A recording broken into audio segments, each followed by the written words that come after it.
Espíritu Santo, amor y suavidad del Padre y del Hijo, flor y perfume de la santidad de Dios, fuego divino, enciende mi corazón, purifícame y quema toda impureza, hazme imagen y semejanza de Cristo Jesús.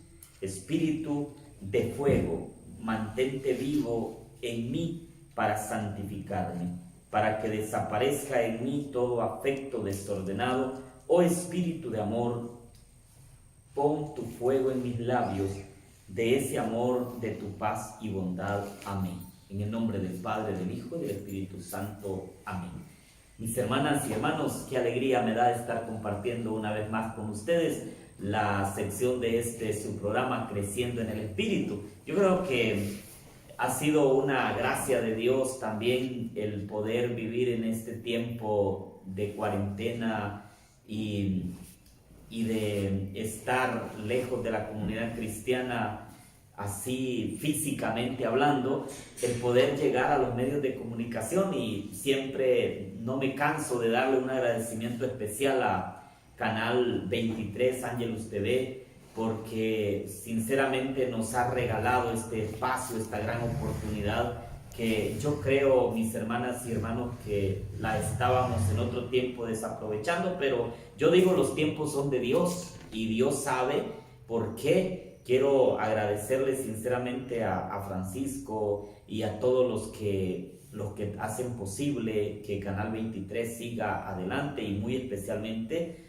al padre Iván Ayala y al padre Víctor, a quien envío un saludo muy especial. Ya nos hace falta esa reunión vicarial con el padre César, que no sabemos si ya lo tienen también a él en cuarentenado y encerrado totalmente en Copanruina, ¿verdad?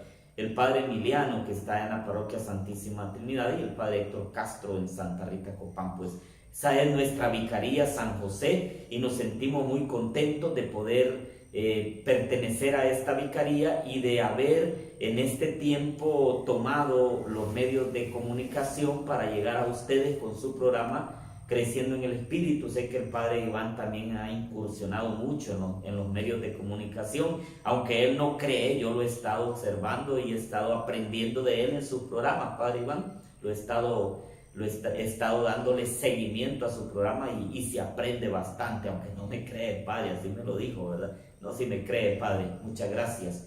Entonces, mis hermanas y hermanos, una gran solemnidad en la vida de la iglesia que vamos ya muy pronto a vivir es la solemnidad de la ascensión del Señor. ¿Qué significa la ascensión?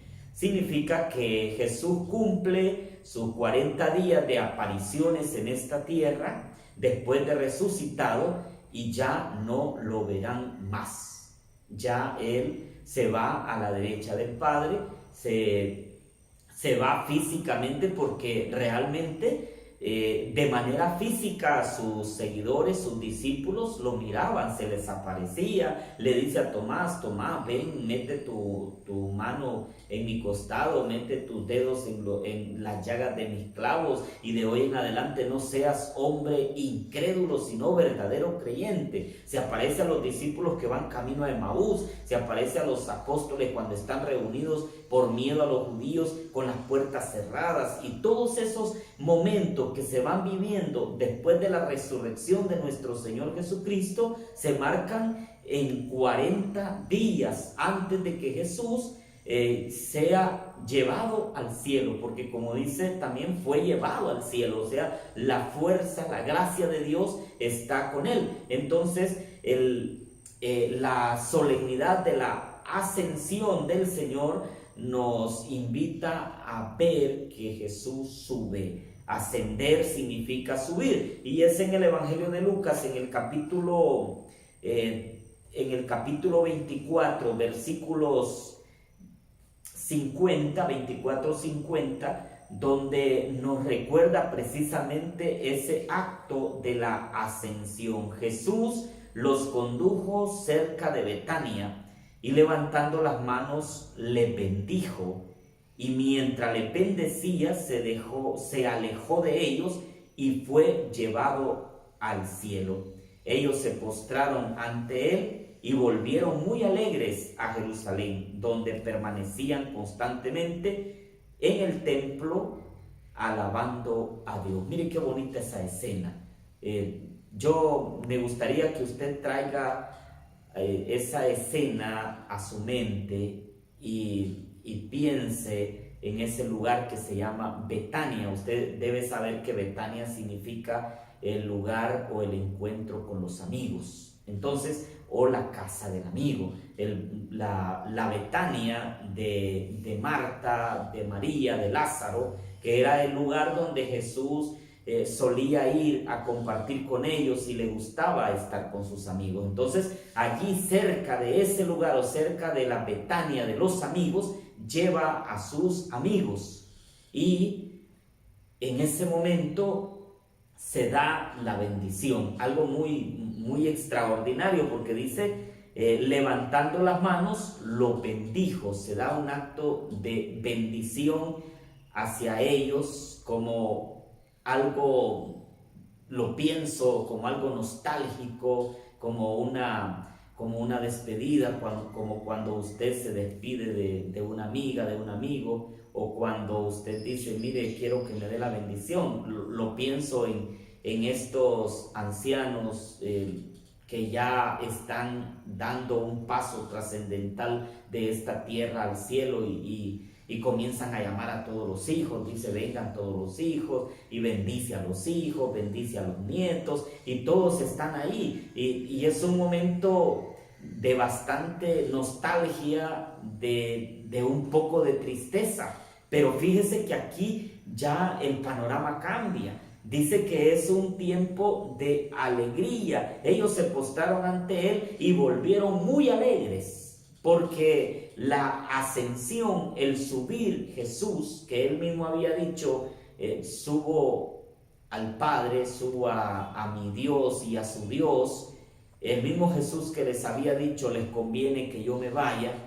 El mismo Jesús que está hablando del cielo, cuando les dice, yo soy el camino, la verdad y la vida. No pierdan la calma, crean en Dios, crean también en mí. En la casa de mi Padre hay muchas moradas, si no, no se los habría dicho. Entonces, cuando él habla de esa dimensión desconocida para ellos, porque no es terrena, Jesús no está hablando de algo, de un espacio físico terreno, está hablando de un espacio misterioso, trascendente, escondido, pero que el Padre lo va a dar a conocer a nosotros, y que donde Él está vamos a estar también nosotros. Esa es la promesa que está haciendo Jesús. Entonces, todo esto que ha ido sucediendo, toda la enseñanza después de la resurrección en esos 40 días, ha ido como abriéndole la inteligencia a los discípulos que habían estado tristes, llorosos, temerosos, con miedo, con las puertas cerradas. Ahora ellos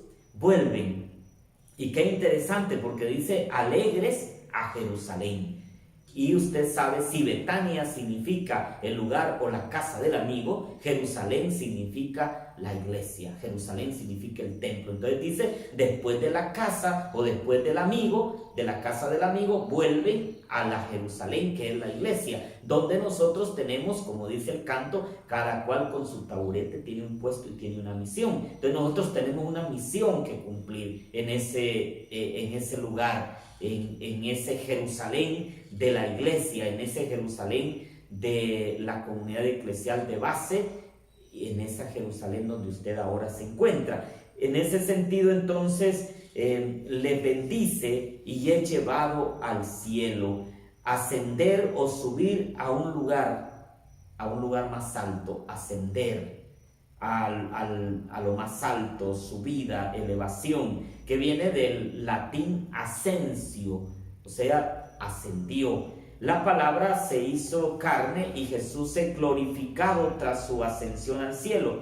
Y como él mismo lo dice, y lo ve, o le dice el ángel en los Hechos de los Apóstoles, y lo verán regresar como ahora lo han visto subir. Porque los discípulos están a la espera de ese Pentecostés. Entonces ellos fueron a los que se les presentó después de su pasión. Estoy leyendo Hechos de los Apóstoles en el capítulo 1, versículo 3 y siguiente.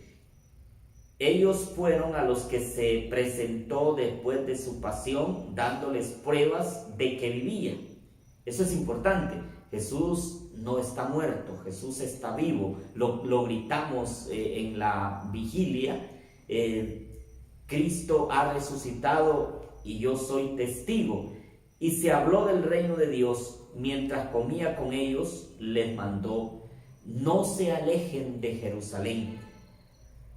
Aquí quiero hacer un paréntesis porque en esta cuarentena hay muchos hermanos y especialmente agentes de pastoral a los que les quiero recordar esto: no se alejen de Jerusalén. Muchos se han decaído, muchos están desanimados porque se alejaron de Jerusalén. La cuarentena les ha servido para un montón de cosas, pero menos para venir a Jesús sacramentado.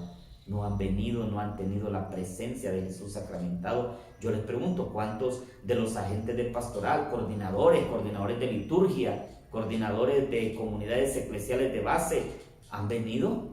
¿Han estado ante la presencia de Jesús sacramentado? ¿Le han dado un espacio para la oración, para la meditación de la palabra? ¿O qué ha pasado con ustedes? ¿Se enfriaron?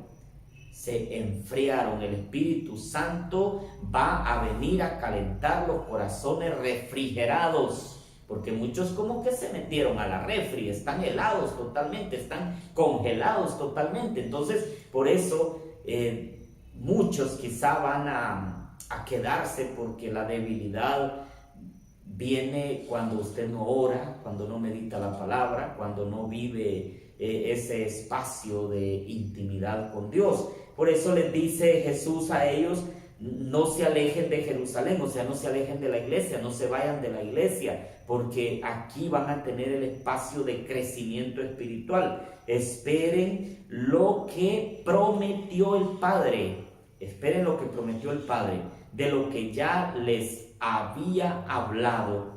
Juan bautizó con agua, pero ustedes serán bautizados en el Espíritu Santo dentro de pocos días. Que ya debimos haber iniciado la novena al Espíritu Santo, para que recibamos nosotros siempre esa gracia del Espíritu Santo. De eso habla Jesús.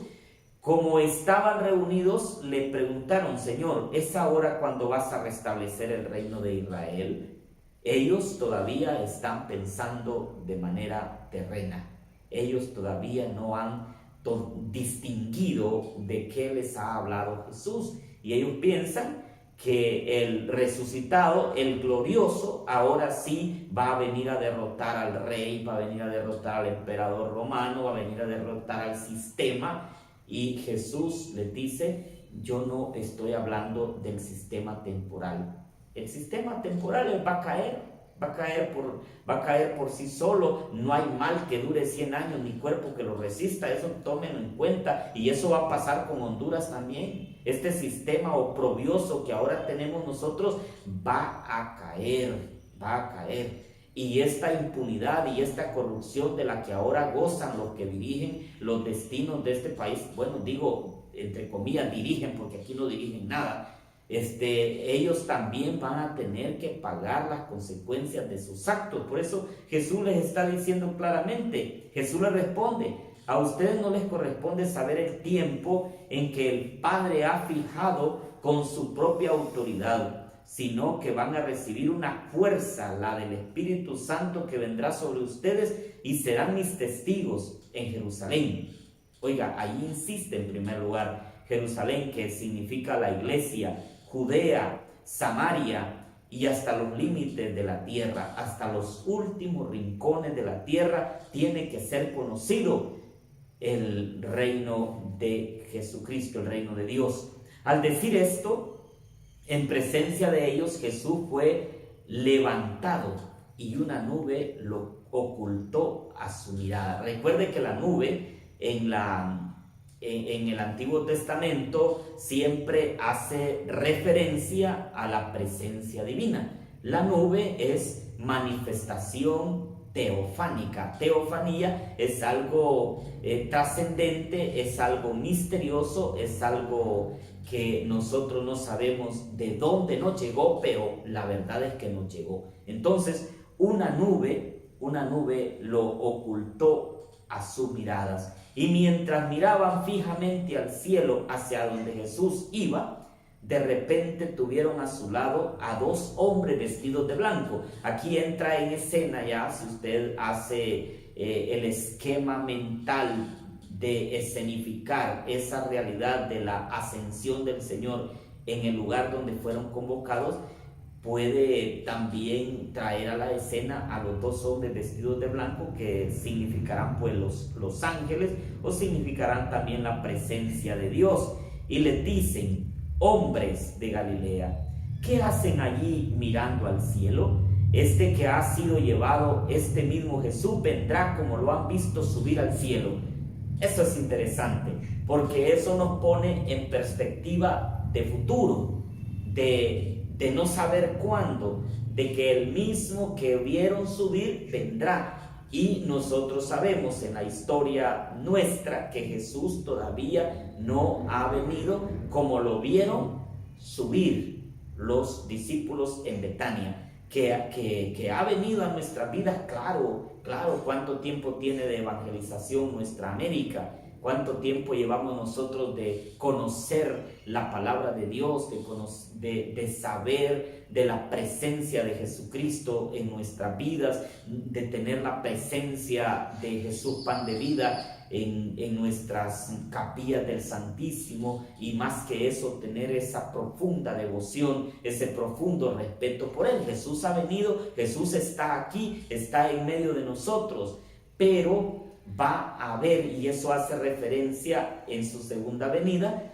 al juicio, porque nosotros tenemos que ser conscientes de que el Jesús Redentor ya redimió a la humanidad. El Jesús Redentor se hizo carne, habitó entre nosotros.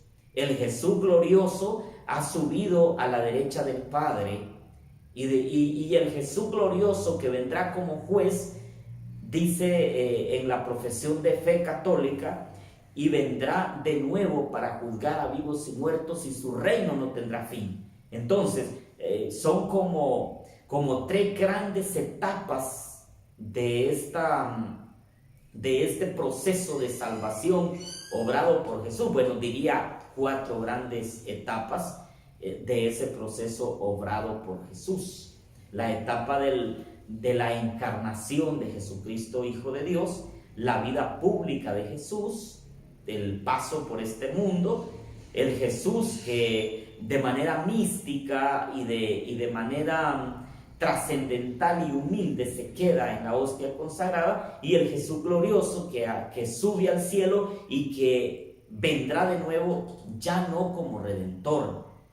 Usted debe saber, para su conocimiento, Jesús Redentor ya pasó en esa etapa de la vida. Ahora Jesús ya no va a venir a redimir. Con esto quiero decirle, Jesús ya no va a venir para que lo vuelvan a crucificar. Jesús ya no va a venir para pasar pasión, muerte. No, eso ya lo vivió, esa etapa de la historia de la salvación del hombre, Jesús ya la hizo. Ahora compete la última etapa, y ahí es donde nosotros tenemos que tener pues los oídos bien limpios y los ojos bien abiertos, porque les estoy hablando, esa es la última etapa. ¿Y qué significa esa última etapa? Significa el Jesús juez, vendrá como juez.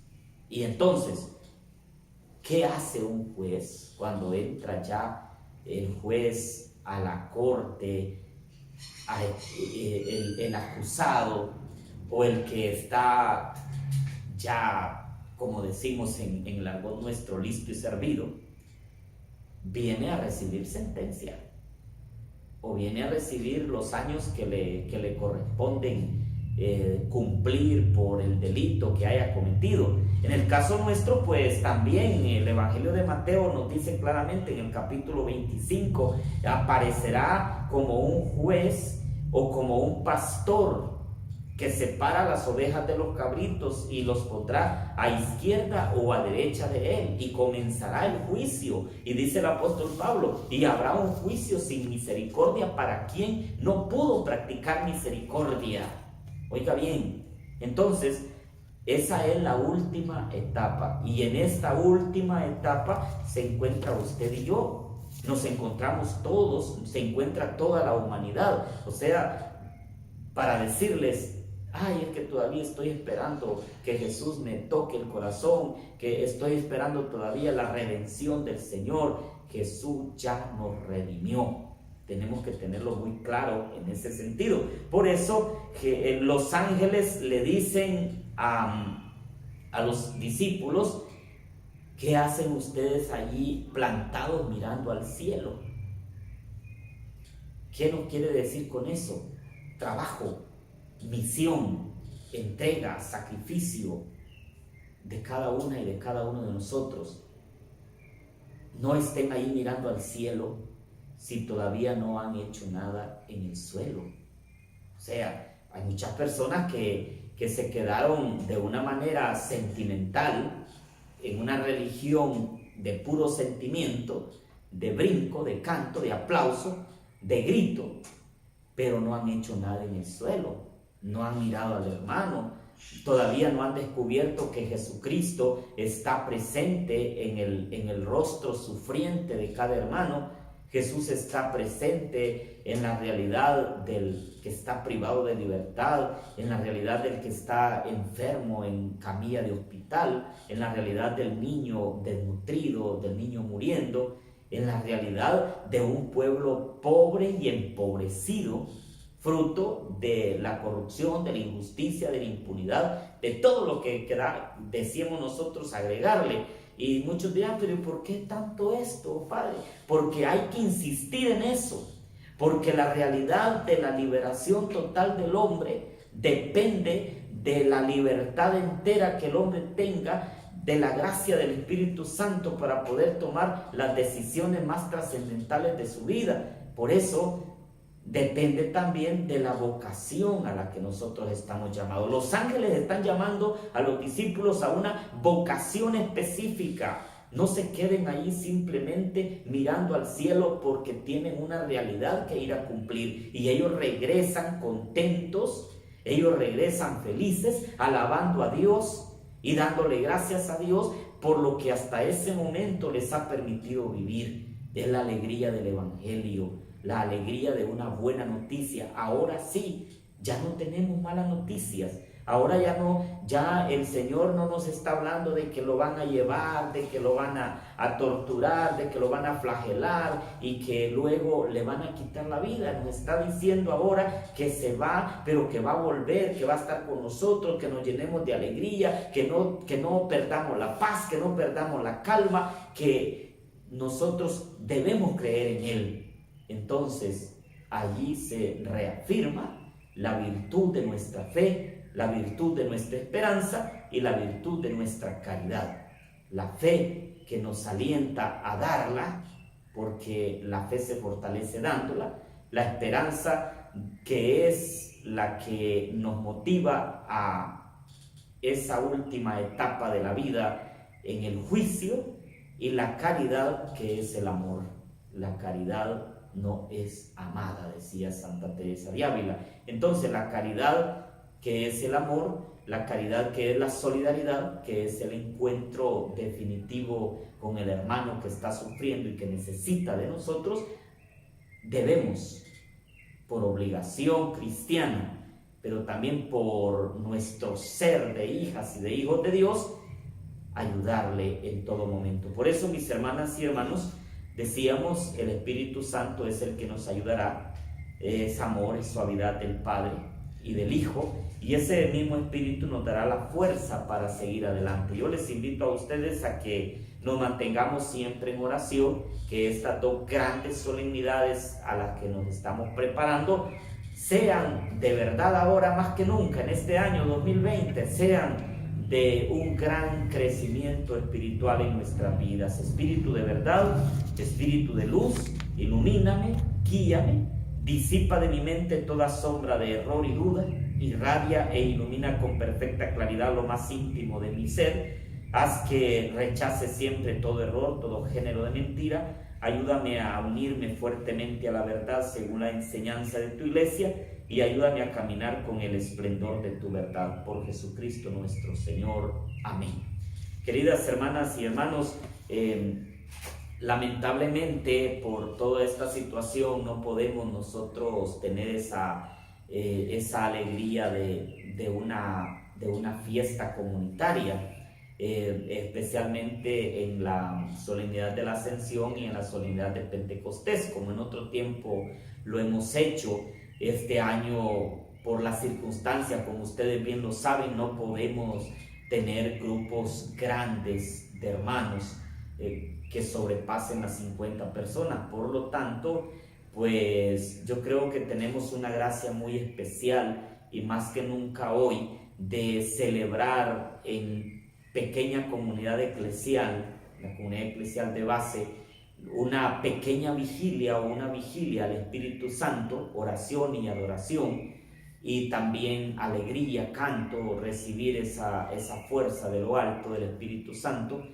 O lo pueden hacer en la pequeña comunidad o en la familia, pero no en grupos grandes, porque allí nosotros estaríamos irrespetando las medidas de bioseguridad que nos dice el Estado y estaríamos siendo desobedientes también. Entonces no queremos caer en ninguna desobediencia. También quiero recordarles que el día 14 de mayo el Papa Francisco nos ha pedido que todos los cristianos tengamos una jornada de oración, ayuno y caridad. Qué importante es, y el objetivo esencial para que esta pandemia pues vaya disminuyendo y, por así decirlo, desapareciendo de la vida de nuestro mundo. Entonces usted puede hacerlo, no ande divulgándolo, ya lo decíamos el miércoles de ceniza, pero puede hacerlo. Recuerde que no solamente es oración, es ayuno y también es caridad. Entonces tanto necesitamos ahora, hay tantas personas necesitadas de una obra de caridad y usted lo puede hacer en su vida. Ojalá que lo hagamos, ojalá que podamos vivir esta experiencia como una actividad parroquial y como una actividad también de toda la Iglesia Universal. Estamos completamente seguros que el Papa se va a unir, nosotros también nos vamos a unir en oración. Y yo considero que si todos oramos y todos tenemos confianza y fe en Dios, las cosas van a cambiar para bien en nuestra sociedad y especialmente en nuestro país Honduras. Que el Señor les bendiga y les acompañe siempre. Amén.